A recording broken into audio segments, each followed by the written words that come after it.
Ya, jangan berpikir nanti, besok itu belum tiba. Masa lalu juga sudah lewat. Kita bernapas di sini saat ini sekarang, dan napas itu indikator hidup. Dan hidup kita ya sekarang, di sini saat ini. Makanya selesaikan aja hari ini, tampil dengan baik hari ini, tidak usah memikirkan besok. Maka siapapun yang tampil baik hari ini, dia memiliki masa depan. Sesederhana itu sebenarnya hidup.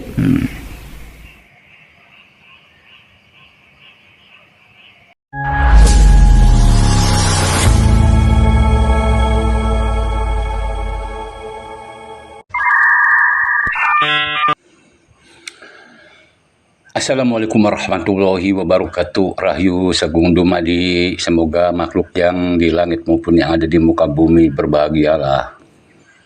Baiklah para bapak ibu saudara sahabat dimanapun berada, semoga diberi rahmat oleh Allah Subhanahu Wa Taala. Yang lagi sakit semoga diangkat sakitnya sama Allah Subhanahu Wa Taala, lahir maupun batin.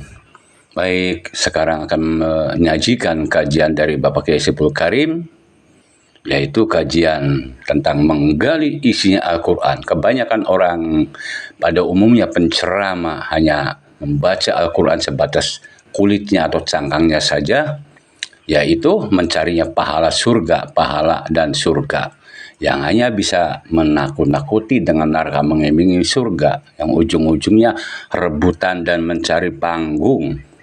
Begitulah, beda dengan kajian apa yang disampaikan Bapak Kiai Haji Saiful Karim, yaitu kajian membedah isinya Al-Quran atau kolbunya Al-Quran. Jadi sebatas Al-Quran itu bukan hanya sebatas dibaca saja, atau melainkan Al-Quran itu dipahami isinya dan didalami kolbunya, ya. Akhirnya kita bisa disampaikan pada sesama. Jadi ada dua, para sahabat dimanapun berada, ya, ada amal perbuatan sebatas pada umumnya hanya sebatas amal untuk dirinya sendiri. Nah, padahal yang intinya perbuatan itu atau praktek itu yang dilihat sama Allah, itu ibadah yang sejati, ibadah yang murni itu. Oke, silakan simak para sahabat, buka akal, buka pikiran, buka hati supaya masuk menjiwai dengan apa yang disampaikan Bapak Kiai Saiful Karim. Saya akhiri. Wassalamualaikum warahmatullahi wabarakatuh. Sebelum saya masuk ke situ, ada satu pesan emas. Saya menyebutnya ini pesan emas. Pesan ini disampaikan oleh Sayyidina Umar bin Khattab, dan semua kita sudah tahu kalau Sayyidina Umar bin Khattab itu salah satu sahabatnya Nabi Muhammad yang sangat terkenal.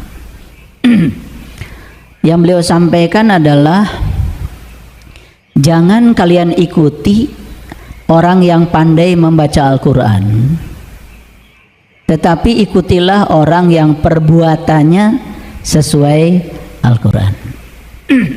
Masuk ya pesannya? Jangan ikuti orang yang pandai membaca Al-Quran, tapi ikutilah orang yang perbuatannya sesuai Al-Quran. Seorang Umar bin Khattab menyampaikan pesan ini, pasti beliau punya alasan. Mungkin, ini mungkin dugaan saya, di zaman itu banyak orang yang pandai membaca Al-Quran, ya toh? Tetapi tidak layak diteladani. Mungkin dugaan saya, kan tidak mungkin melarang kalau tidak ada fakta. Setuju ya? Sehingga muncullah kalimat emas ini, jangan kalian ikuti orang yang pandai membaca Al-Quran, tapi ikutilah orang yang perbuatannya sesuai Al-Quran. Paham ya? Oke. Nah, saya juga menyampaikan satu pesan emas dari seorang sufi besar yang sangat saya kagumi, yaitu Syekh Jalaluddin Rumi. Beliau mengatakan, cermin tak memantul ya, karena debunya, bukan karena cahaya tidak hadir. Jadi kalau ada cermin tidak memantulkan cahaya, itu bukan karena cahayanya tidak ada. Dia tidak memantul, itu karena ada debu di permukaan cermin. Pernah lihat cermin yang kotor? Kalau cermin yang kotor, bayangan kita tidak jelas kan? Itu bukan karena tidak ada cahaya. Cermin ini tidak mampu memantulkan cahaya, bukan karena tidak ada cahaya, tapi karena ada debu di permukaan cermin. Jadi kalau ada orang yang tidak berwibawa, ada orang yang tidak berharisma, bukan di dalam dirinya tidak ada Tuhan, bukan tidak ada Allah, karena Allah itu meliputi semua makhluknya. Tetapi karena begitu kotornya debu yang melekat di dalam jiwanya, begitu kotornya, sehingga kehadiran Allah dalam dirinya itu tidak memantul keluar. Pernah nggak ada lihat orang yang kejam, kata-katanya penuh kebencian, pikirannya penuh kemarahan, emosinya meledak-ledak? Bukan nggak ada Allah,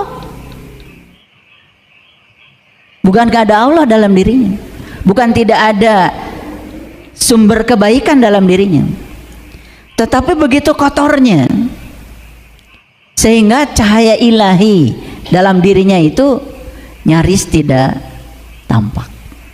Barangkali itu pesan dari Syekh Jalaluddin Rumi. Bisa nangkap pesannya? Oke. Gak apa-apa kalau nggak bisa nangkap sekarang, nanti kan bisa diulang-ulang. Karena ini direkam dan akan diupload nanti sore di channel YouTube saya. Sebelum saya masuk ke ayat-ayat kitab suci, kita ada di fase mana? Ya, 3 fase keimanan ini akan saya jelaskan secara rinci, dan pertanyaannya kita di fase mana? Berarti seperti biasa, selesai kajian ini kita akan tahu saya ada di fase mana. Itu namanya pembelajaran berbasis kompetensi. Itu yang akan saya tuju. Jadi ngaji itu harus jelas arahnya ya. Bagi yang sadar, ngaji itu bukan cari pahala lagi, karena pahala yang sebenarnya adalah kita berubah nasibnya, kita berubah realitas kehidupannya, kita lebih bahagia. Itu pahala itu. Dan pahala itu bukan soal nanti. Pahala itu harus kita rasakan di sini, saat ini, sekarang. Ya. Jangan berpikir nanti, besok itu belum tiba. Masa lalu juga sudah lewat. Kita bernapas di sini, saat ini, sekarang. Dan napas itu indikator hidup. Dan hidup kita ya sekarang, di sini, saat ini. Makanya selesaikan aja hari ini, tampil dengan baik hari ini, tidak usah memikirkan besok. Maka siapapun yang tampil baik hari ini, dia memiliki masa depan. Sesederhana itu sebenarnya hidup.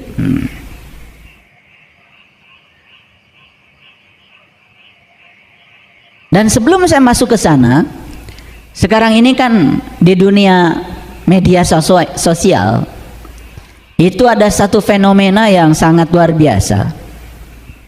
Nama fenomena itu Rojali dan Rohana. Tahu nggak itu? Rojali itu rombongan jarang beli. Kalau Rohana itu rombongan hanya nanya. Nah, fenomena ini terjadi di mall besar. Di mall besar itu katanya sekarang ya, cari parkir aja susah, setengah mati. Apalagi bagi orang yang pikirannya negatif. Tapi kalau saya ke mall selalu nyanyi, dapat parkir yang enak, paling depan, selalu begitu. Ya sama anak-anak, imajinasikan dapat parkir yang nyaman begitu, selalu begitu. Dan selalu ada, kan orang tidak selamanya tinggal di situ. Begitu saya datang, ada yang pergi. Kadang-kadang saya anak-anak suka begini bilang, kok ayah tuh bisa parkir di tempat ini terus menerus ya gitu. Itu karena dari rumah tidak pernah berpikir parkir susah.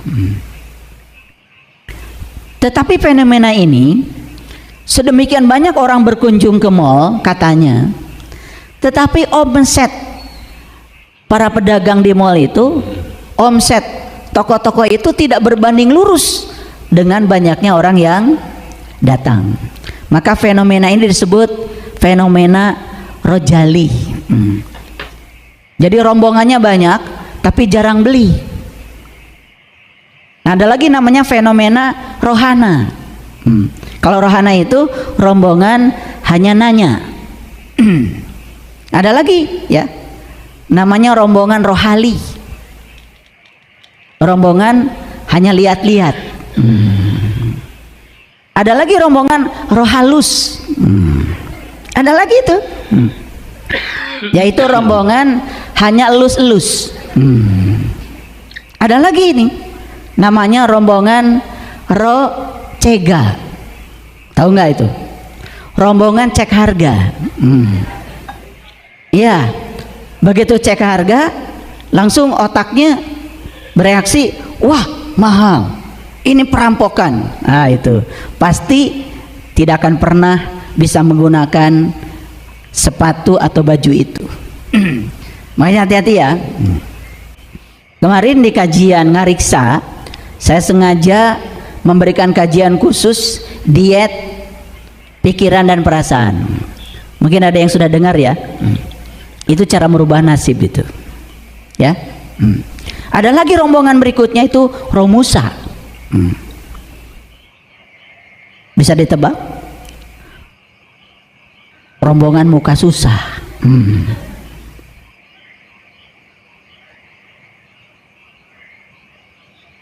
Nah ini fenomena sosial.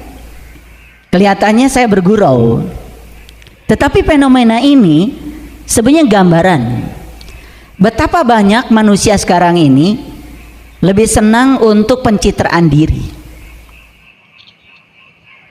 Ingin dibilang kaya, ingin dibilang status sosialnya tinggi, ingin dibilang manusia terhormat gitu, sekalipun harus membohongi dirinya sendiri. Dan saya yakin ya, para peneliti yang membuat singkatan-singkatan ini itu bukan orang biasa. Itu mereka-mereka yang sangat tajam melihat fenomena sosial ini. Tapi saya tidak akan bicara itu. Justru saya akan menarik lebih dalam lagi.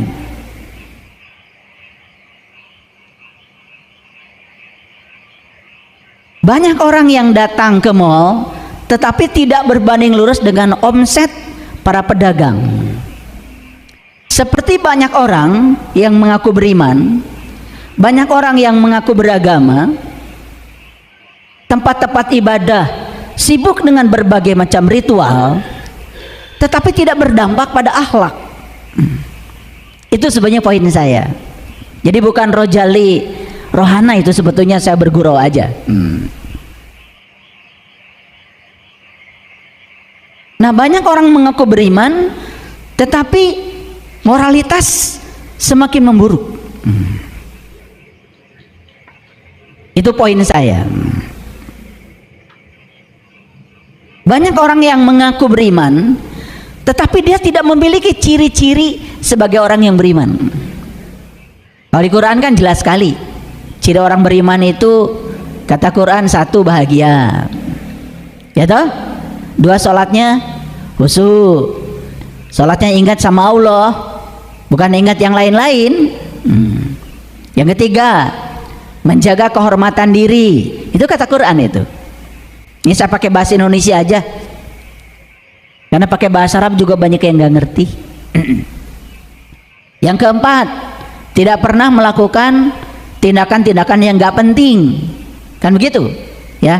Dan banyak lagi ciri orang yang beriman menurut Al-Quran. Nah, ciri orang yang beriman menurut Nabi Muhammad itu lebih detail lagi, itu melampaui yang ada di dalam Al-Quran, karena beliau kan akhlaknya Al-Quran. Tidak disebut orang yang beriman jika tetangganya tidak nyaman dengan kata-kata dan perilakunya. Itu lebih tegas lagi. Kalau Nabi tidak disebut orang beriman kalau tetangganya merasa terganggu oleh kata-katanya, perangainya, perilakunya. Tidak disebut orang beriman jika dia tidur nyenyak karena makan kenyang, sementara tetangganya tidak bisa makan karena kelaparan. Itu tidak disebut orang beriman, kata Nabi. Tidak disebut orang yang beriman jika dia lewat suatu jalan, ada ranting, dia tidak singkirkan. Gitu. Ini ngakunya orang beriman, bahkan bikin polisi tidur. Pakai semen lagi, gede lagi, ya. Puas kalau orang jatuh.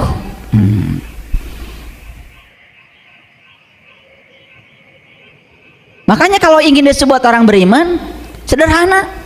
Negara ini disebut negara yang beriman kalau polisi tidur sudah nggak ada, itu aja.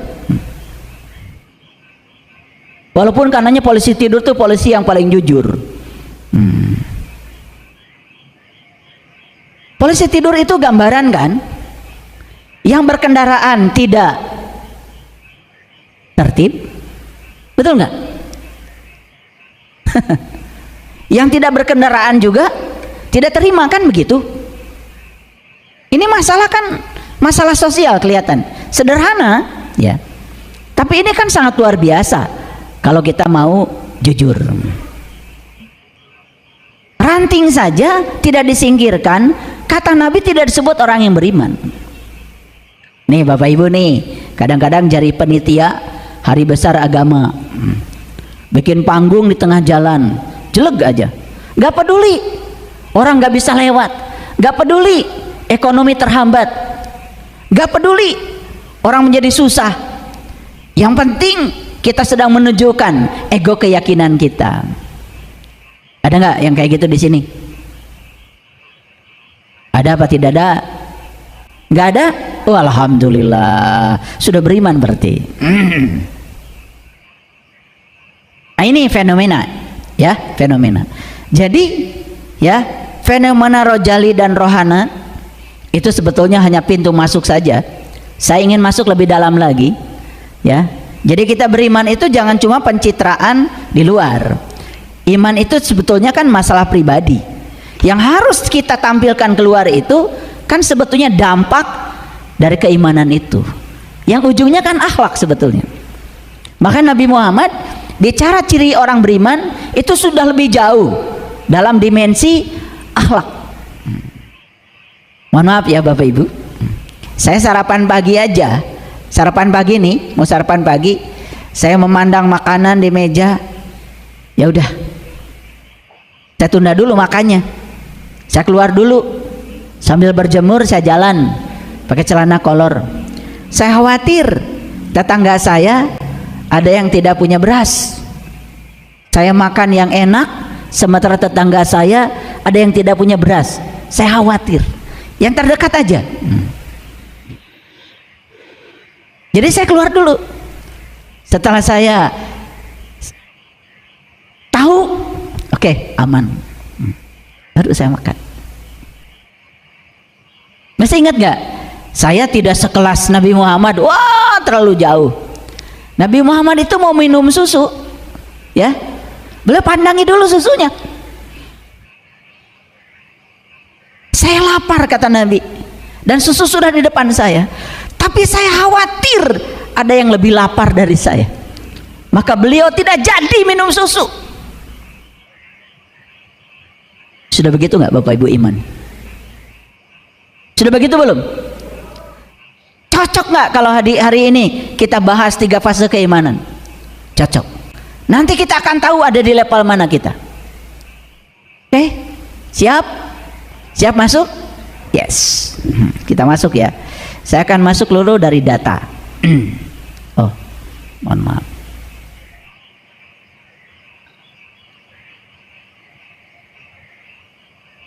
Saya masuk dulu dari data.